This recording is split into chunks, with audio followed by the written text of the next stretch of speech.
warahmatullahi wabarakatuh. Kami dari kelompok 2 yang beranggotakan saya Adinda Silvia dengan NIM 205140003 dan Farid Ajis Hakim dengan NIM 205140012 akan mempresentasikan mengenai pengelolaan kurikulum untuk memenuhi tugas mata kuliah pengelolaan pendidikan yang diampu oleh dosen Bapak Dr. Andes Cici Nurul Haq MPD.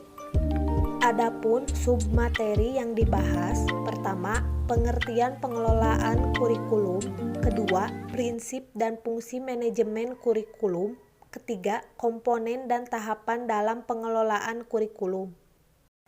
Pertama, pengertian pengelolaan kurikulum. Selanjutnya, pengertian pengelolaan. Pengelolaan berasal dari kata kelola dan istilah lainnya yaitu manajemen, yang artinya ketatalaksanaan atau tata pimpinan. Maka dapat disimpulkan pengelolaan adalah pengadministrasian, pengaturan, atau penataan suatu kegiatan. Selanjutnya, pengertian kurikulum. Kurikulum berkaitan dengan sesuatu yang dijadikan pedoman dalam kegiatan pendidikan yang dilakukan termasuk kegiatan belajar mengajar. Selanjutnya, pengertian pengelolaan kurikulum. Pengelolaan kurikulum berkaitan dengan pengelolaan pengalaman belajar yang membutuhkan strategi tertentu sehingga menghasilkan produktivitas belajar bagi siswa. Pengelolaan kurikulum harus diarahkan agar proses pembelajaran berjalan dengan baik dengan tolak ukur pencapaian tujuan oleh siswa agar tujuan pendidikan dapat tercapai. 2. Prinsip dan fungsi manajemen kurikulum. Prinsip dan fungsi yang harus diperhatikan dalam melaksanakan manajemen kurikulum adalah beberapa hal sebagai berikut, yaitu pertama, produktivitas. Hasil yang akan diperoleh dalam kegiatan kurikulum merupakan aspek yang harus dipertimbangkan dalam manajemen kurikulum. Kedua, demokratisasi. Pelaksanaan manajemen kurikulum harus berasaskan pada demokrasi yang menempatkan pengelola, pelaksana, dan subjek didik pada posisi yang seharusnya dalam melaksanakan tugas dengan penuh tanggung jawab untuk mencapai tujuan kurikulum. Ketiga, kooperatif. Untuk memperoleh hasil yang diharapkan dalam kegiatan manajemen kurikulum perlu adanya kerjasama yang positif dari berbagai pihak yang terlibat. Keempat, efektivitas dan efisiensi. Rangkaian kegiatan manajemen kurikulum harus mempertimbangkan efektivitas dan efisiensi untuk mencapai tujuan kurikulum, sehingga kegiatan manajemen kurikulum tersebut memberikan hasil yang berguna dengan biaya, tenaga, dan waktu yang relatif singkat. Kelima, mengarahkan visi, misi, dan tujuan yang ditetapkan dalam kurikulum. Proses manajemen kurikulum harus dapat memperkuat dan mengarahkan visi, misi, dan tujuan kurikulum.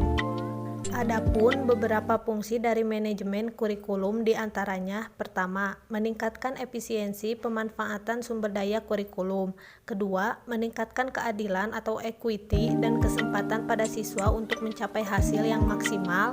Kemampuan yang maksimal dapat dicapai peserta didik tidak hanya melalui kegiatan intrakurikuler, tetapi juga perlu melalui kegiatan ekstra dan kurikuler yang dikelola secara integritas dalam mencapai tujuan kurikulum. Ketiga, meningkatkan relevansi dan efektivitas pembelajaran sesuai dengan kebutuhan peserta didik maupun lingkungan sekitar peserta didik.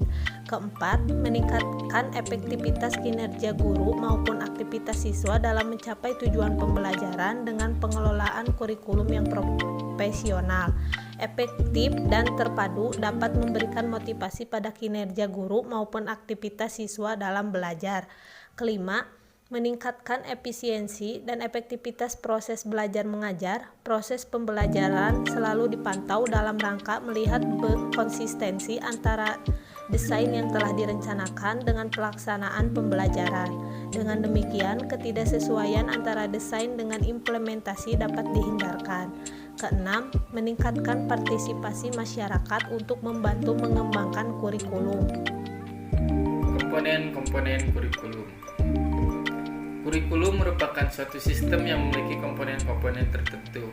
Sistem kurikulum terbentuk oleh 4 komponen-komponen, yaitu komponen tujuan, isi kurikulum, metode atau strategi pencapaian tujuan, dan komponen evaluasi. Yang pertama, komponen tujuan. Komponen tujuan berhubungan dengan arah atau hasil yang ingin diharapkan. Dalam skala makro, rumusan tujuan kurikulum erat kaitannya dengan filsafat atau sistem nilai yang dianut masyarakat. Bahkan, rumusan tujuan menggambarkan suatu masyarakat yang dicita-citakan. Misalnya, filsafat atau sistem nilai yang dianut masyarakat Indonesia adalah Pancasila. Maka, tujuan yang diharapkan tercapai oleh suatu kurikulum adalah membentuk masyarakat yang Pancasilais. Yang kedua, komponen isi atau materi pembelajaran. Pada komponen isi kurikulum lebih banyak menitik beratkan pada pengalaman belajar yang harus dimiliki oleh peserta didik dalam kegiatan proses pembelajaran.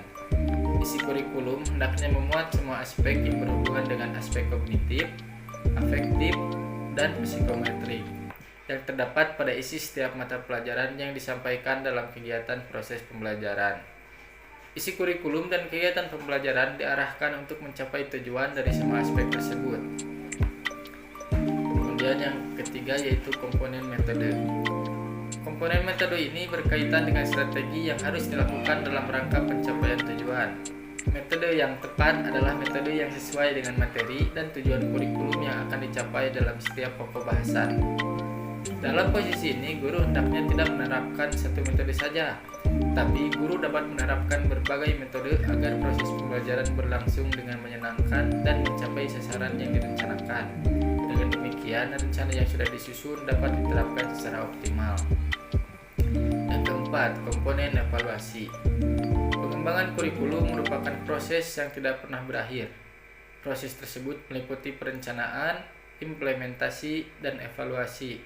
Merujuk pada pendapat tersebut, maka dalam konteks pengembangan kurikulum, evaluasi merupakan bagian yang tidak dapat dipisahkan dari pengembangan dari kurikulum itu sendiri. Melalui evaluasi dapat ditentukan nilai dan arti kurikulum, sehingga dapat dijadikan bahan pertimbangan apakah suatu kurikulum dapat dipertahankan atau tidak, bagian mana yang harus disempurnakan. Tahapan pengelolaan kurikulum. Tahapan pelaksanaan kurikulum di sekolah meliputi A. Tahap perencanaan.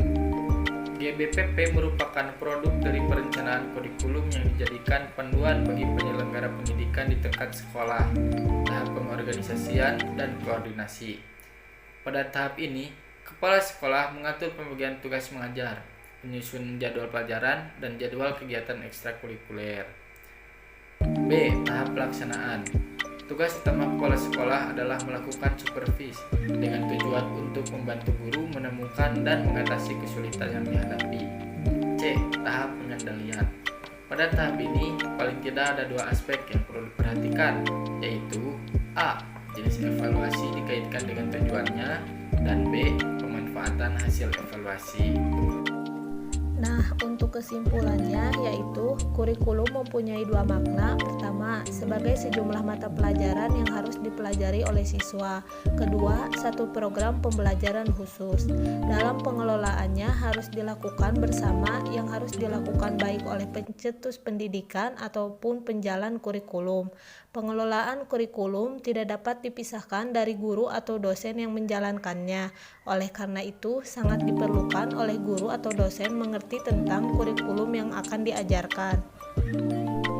Sekian presentasi dari kelompok kami yang dapat kami sampaikan. Mohon maaf apabila ada kekurangan atau kesalahan dalam bertutur kata. Wassalamualaikum warahmatullahi wabarakatuh.